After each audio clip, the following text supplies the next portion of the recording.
Bismillahirrahmanirrahim. Assalamualaikum warahmatullahi wabarakatuh. Waalaikumsalam warahmatullahi wabarakatuh. Apa kabar hari ini? Baik. Ada yang tidak masuk? Tidak. Tidak ada ya, jadi lengkap semuanya. Nah, pelajaran apa kita hari ini? Bahasa Indonesia. Baik, sebelum pembelajaran dimulai, marilah kita berdoa. Nah, ketua kelas silakan dipimpin untuk berdoa. Tentang penokohan. Oke, sudah. Oke, dalam penokohan, diingatkan lagi dalam penokohan. Apa itu penokohan? Cara mengarang mengembangkan masa atau karakter. Cara penulis menggambarkan warna atau karakter tokoh. Penokohan dilakukan secara langsung dan tidak langsung. Kalau langsung berarti biasanya langsung diceritain kayak apa. Kalau tidak langsung biasanya dari percakapan. Oke, next kita ke bab baru. Bab baru kita akan belajar tentang paragraf, tentang jenis-jenis paragraf, bukan jenis-jenis paragraf. Nah, sebelumnya Miss akan terangkan dulu ada berapa sih jenis-jenis paragraf itu. Nah, silakan kalian buka bukunya halaman 180. Sudah? Nah, halaman 180. Sebelum ke 180, Miss minta kalian untuk membaca di halaman 179. Di bacaan tentang manfaat air putih untuk kesehatan dibaca. Di halaman 179 dibaca. Manfaat air untuk kesehatan dibaca. Semuanya? Sudah? Oke. Lihat pada paragraf pertama. Paragraf pertama yaitu tubuh manusia membutuhkan air putih agar dapat melangsungkan metabolisme dengan baik. Selain itu, manfaat air putih juga menjaga kesehatan tubuh. Dari paragraf pertama, kalian masih ingat gak kalimat utama dan kalimat penjelas? Ada yang lupa ada yang enggak? Kalau kalimat utama berarti dia itu inti dari sebuah kalimat, dari sebuah cerita, dari sebuah penjelasan. Jadi dia itu intinya tentang itu, topiknya, gagasan utamanya. Kalau kalimat penjelas, jadi tadi yang dari topik itu nanti dijelaskan. Contohnya pada paragraf pertama. Pada paragraf pertama, kalimat utamanya itu ada di bagian mana? Di bagian mana? Coba. Ya, pokoknya di mana? Di pertama atau terakhir? Pertama atau terakhir? Oke, di bagian pertama. Coba dibaca bagian pertama apa? Ya, tubuh manusia membutuhkan air putih. Nah, itu namanya kalimat utama. Kalimat utamanya ada di depan. Nah, kalimat kedua dan ketiga adalah kalimat penjelas. Dalam paragraf pertama berarti jenis paragrafnya itu namanya adalah paragraf deduktif. Paragraf apa? Deduktif. Nah, kalau paragraf deduktif itu kalimat utamanya ada di depan.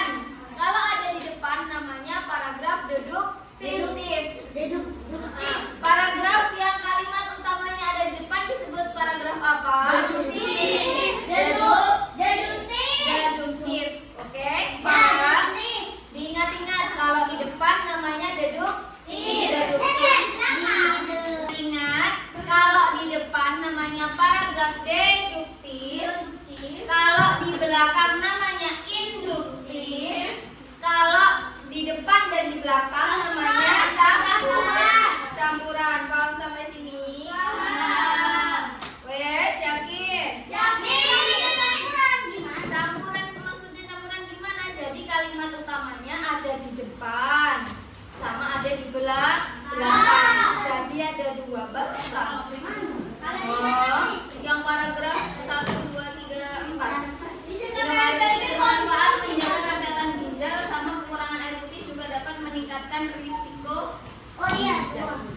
ada di depan sama di akhir. Biar Miss tahu kalian paham atau enggak. Sekarang kalian bentuk menjadi 7 kelompok. Setiap kelompok maju ke depan. Kita mengambil pertanyaan dari Miss. Yang maju ke depan tiap kelompok langsung maju ke depan. Dan apa? Kamu cepat. Sudah ya, semuanya sudah dapat satu bacaan. Setelah kalian dapat satu bacaan, silakan kalian cari kalimat utamanya dan kemudian tentukan itu termasuk paragraf apa? Paragraf induktif, deduktif atau campuran. Oke, silakan dikerjakan.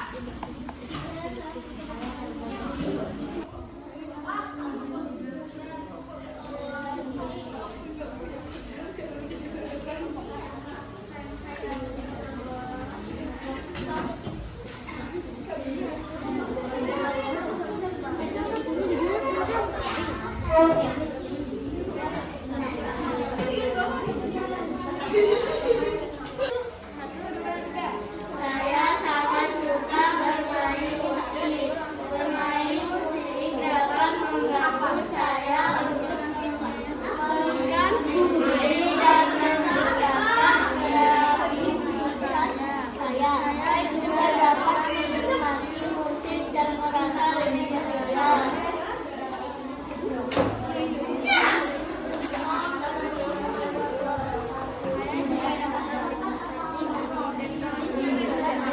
Saya sangat suka bermain musik.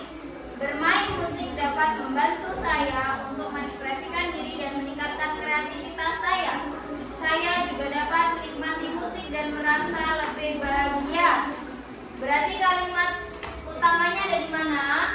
Di campuran. Saya suka bermain musik. Kenapa kok Miss pilih yang di depan? Karena penjelasan di kalimat kedua, 3 dan keempat itu adalah kalimat penjelas. Kalau tidak ada kata-kata utama, kalau dia itu suka bermain musik, maka tidak ada. Karena ada dia suka bermain musik, makanya kemudian yang lainnya juga menjelaskan kalau dia itu merasa bahagia. Jadi kalimat utamanya itu ada di mana ini? Ada di mana? Di awal paragraf Ada di awal paragraf. Sampai sini paham? Paham. Oke. Bagaimana, sudah paham tentang kalimat deduktif, induktif, dan campuran? Sudah? Selanjutnya kita akan merangkum. Tolong didengarkan dengan baik-baik. Ya, dibuka buku tulisnya. Dengan selesainya kita merangkum, berarti sudah berakhir pertemuan kita. Selamat bertemu di minggu depan dengan bab baru. Sebelumnya, Miss ucapkan terima kasih dan jangan lupa terus belajar. Ya, Miss ucapkan terima kasih lagi. Selanjutnya kita tutup dengan bacaan hamdalah bersama-sama. Alhamdulillahirabbil alamin. Doa kafaratul majlis. Subhanakallahumma wa bihamdika asyhadu an la ilaha illa anta astaghfiruka wa atubu ilaik. Wassalamualaikum warahmatullahi wabarakatuh. Waalaikumsalam warahmatullahi wabarakatuh.